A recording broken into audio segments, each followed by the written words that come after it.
a robot delivery company grew revenue more than 400% last quarter. It also cut its forecast for the year by more than 60%. Both things are true, and they're connected. In Philadelphia, a robotic safety company is trying to go public in a deal that's more than $500 million. And SoftBank just put $200 million into making the equipment you already own autonomous. Here's what ties these three stories together. Every one of them comes back to a single question that's normally not asked when the contract is signed. Who actually you depend on?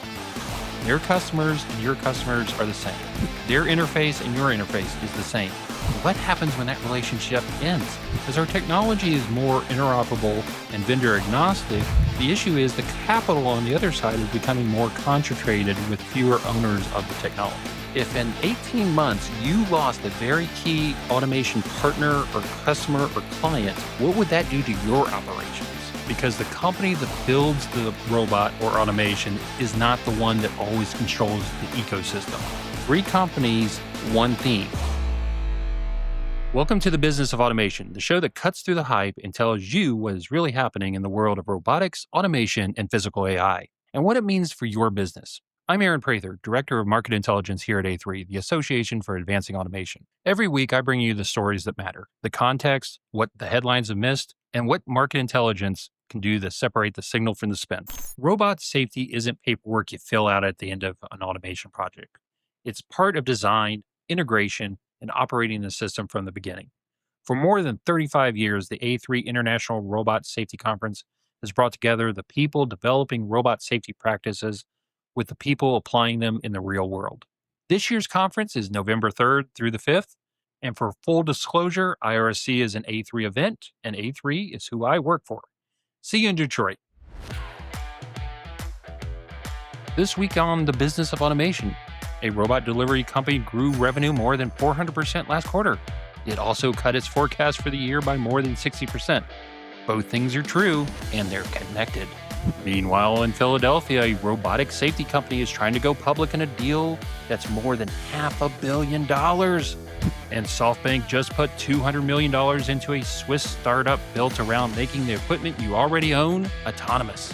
Here's what ties these three stories together. Every one of them comes back to a single question that's normally not asked when the contract is signed.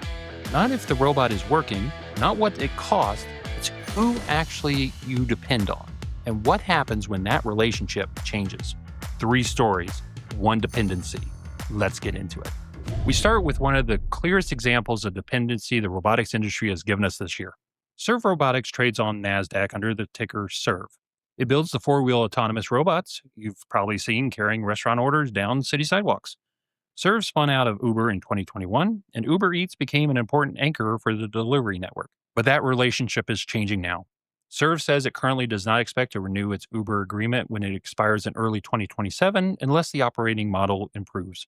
And that change showed up very clearly in its financial outlook. Those numbers are worth looking at together.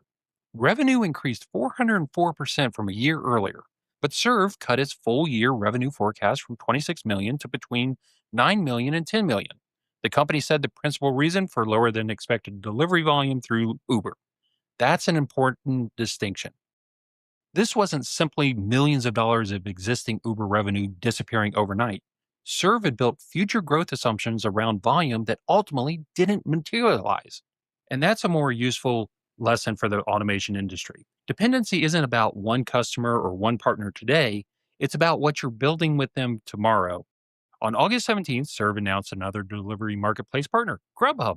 The rollout begins in Chicago, Los Angeles, and Virginia. SERV says more than 100 Grubhub merchants are participating in Chicago and nearly 200 in Los Angeles.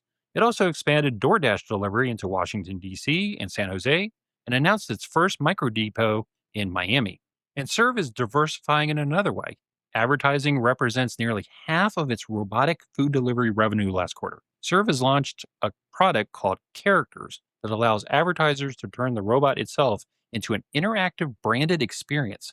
Its first example is Chomp, a hamburger-wrapped robot created with Grubhub. This changes how you should look at this business. The delivery gets the robot on the sidewalk, but the delivery isn't the only way the robot can now make money. Advertising, software, and here soon, because of SERV's acquisition of Diligent Robotics, healthcare robotics are now part of the picture too. If you're evaluating serve on just delivery, you're missing what this company is actually trying to build for the future. This means somewhere a robot named Chomp has a very complex new job description. So, from the market intelligence desk, three things I'm watching. First, utilization. Serve says they have 2,000 robots now, which is a very impressive number. But how often are they being used? Going forward, we should not only look at their numbers, but how often are they being used and how much revenue each robot is generating. Second is partner diversification. Merchant counts tell us a lot of where Serve delivers. They actually tell us how frequently the robots are being used. The Grubhub announcement matters. The volume following it is what we need to watch. Third is revenue mix. Delivery, advertising, software, healthcare robotics don't all have identical economies of scale. Diversification can help reduce the dependency on that one customer, but now investors and customers don't know what Serve's really doing. Here's my verdict. Serve is a case study in concentration risk. There's nothing wrong about working with a large customer to build out your first platform. The problem is that now becomes their platform. Their customers and your customers are the same. Their interface and your interface is the same. So the issue is what happens when that relationship ends? That's what you need to do. Ask yourself this. If in 18 months you lost a very key automation partner or customer or client, what would that do to your operations? Serve is showing us right now what it did to theirs. Story two takes us from dependency on one platform to a company trying to make a platform that numerous companies use. This month, Fort Robotics announced plans to go public, but this isn't a traditional IPO. Fort plans to merge with Newberry Street 2 Acquisition Corp, a SPAC. And because the structure matters to this story, here's the 20-second version of what that means. A SPAC is a publicly traded company created specifically to acquire another business. Instead of Fort going public through a traditional IPO, it merges with that already public company. If the deal closes, Fort becomes part of a publicly traded company. But there's another part of the structure that is especially important here. SPAC investors generally have the right to redeem their shares, essentially take their money back instead of staying invested in the combined company. Remember that. We're coming back to it. Fort builds safety hardware and software for autonomous machines. Its trust layer is designed to work across machines and applications rather than tying the customer to one robot manufacturer. The company says it has more than 600 customers and more than 19,500 deployed units. Its technology is backed by 25 patents and certified to SIL 3 under IEC 61508. Now, here's what interests me. Ford says that not one single customer accounts for more than 9% of their revenue. This is the complete opposite of what we just talked about with Serve. With Serve, they were dependent on a single customer. Ford, on the other hand, seems to be doing the opposite. They have 600 customers that depend on them. At that point, are they really just another vendor or are they infrastructure? And they'll put financial numbers around it. Ford reported approximately 11.6 million in revenue in 2025, up 62% year over year. Against a pro forma enterprise value of 556.6 million, that's roughly 48 times 2025 revenue. Now, this is a very important conversation besides just simple safety. This is actually investors saying safety is a nice to have, to saying this is something we really need to have in the future. And now let's go back to that $201 million SPAC. There's a little asterisk by it. Remember, SPAC shareholders can choose to take their money back rather than participate in the merger.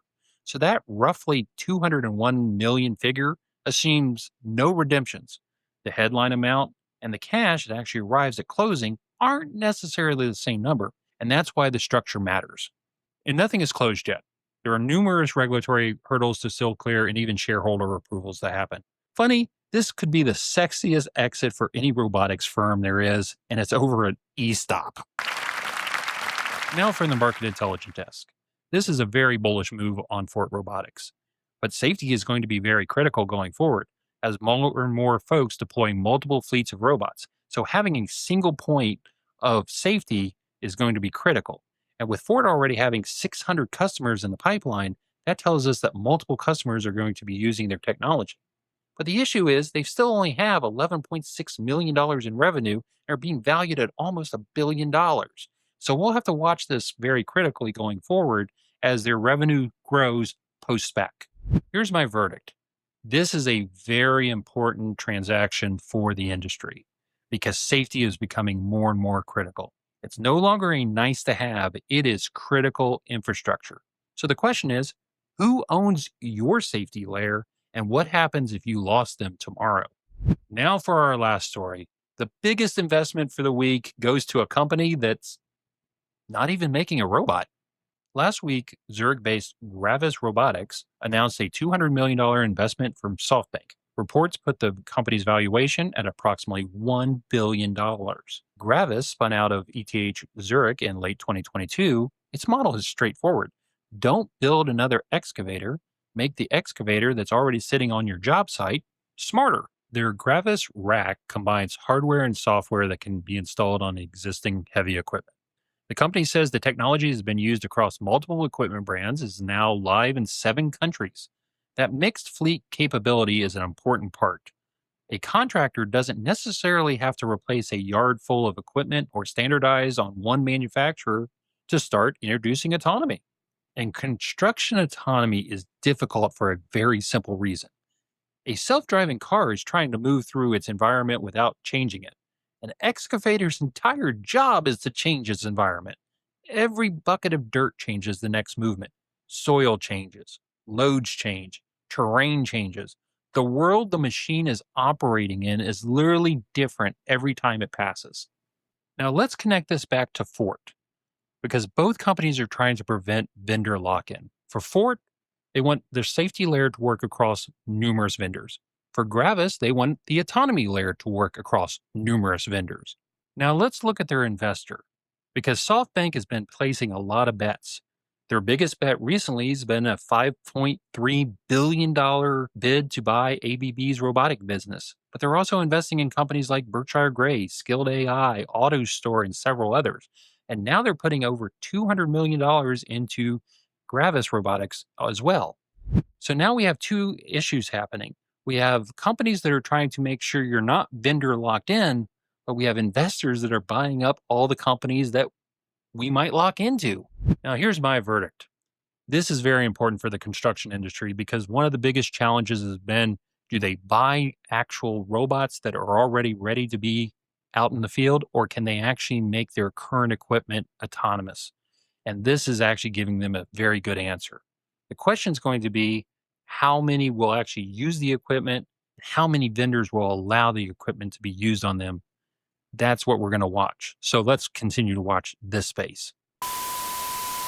Now let's put all these together because each one provides a very important lesson. Serve Robotics shows what happens when you're too dependent on a single customer for all your revenue. Fort, on the other hand, shows what happens when you can diversify across 600 different customers to the point that they're dependent on you. And then finally, Gravis is showing what happens when you can actually give a technology to a client so that they can then go pick whoever they want to be their other partner. 3 companies, 1 theme. Who do you depend on? And there's another layer. Ogres are like onions. As our technology is more interoperable and vendor agnostic, the issue is the capital on the other side is becoming more concentrated with fewer owners of the technology. So now the question is, how protected are you? So let's do an exercise. Let's do a concentration audit and ask ourselves 3 questions about our own company. First, how much of your operation depends on one supplier or platform? Second, what happens if that company is acquired, changes strategy, or chooses not to renew? And finally, who actually owns the relationship our automation depends on? Because the company that builds the robot or automation is not the one that always controls the ecosystem. Remember, contracts always come due. That's the business of automation this week. I'm Aaron Prather. Thanks for watching. Make sure to like and subscribe, and the show notes are below.